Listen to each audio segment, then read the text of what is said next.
तर मी आज बनवत आहे कैरीची मिरची।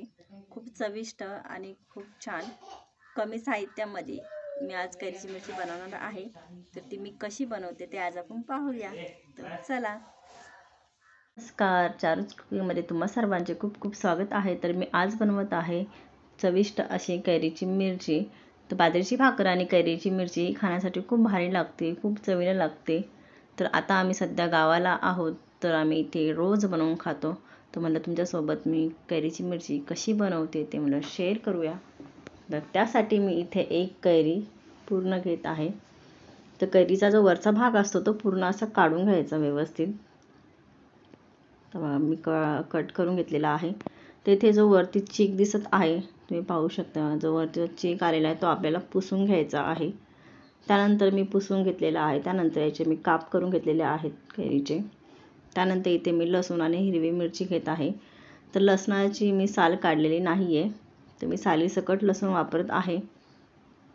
त्यानंतर कैरी आणि हिरवी मिरची आणि लसूण आपल्याला मिक्सरच्या भांड्यामध्ये ग्राइंड करून घ्यायचं। तर इथे मी हिरवी मिरची कट करत आहे। त्यानंतर ग्राइंड करून झाल्यानंतर थोडंसं चवीनुसार इथे मीठ टाकायचं। तर तुम्ही ही कैरीची मिरची खूप सिंपल, खूप साधी आहे, पण तेवढीच चवीला आहे। भाकरीसोबत खूप भारी लागते। तर तुम्ही ही एकदा नक्की करून पहा। तर बघा, आपली कैरीची मिरची तयार झालेली आहे। तर आता मी ते बाजरीच्या भाकरीसोबत सर्व करत आहे।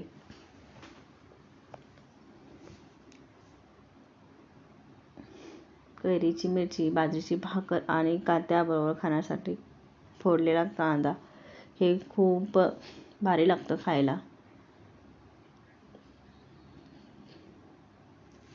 तुम्हाला आपला व्हिडिओ आवडल्यास लाईक, शेअर आणि सबस्क्राईब नक्कीच करा।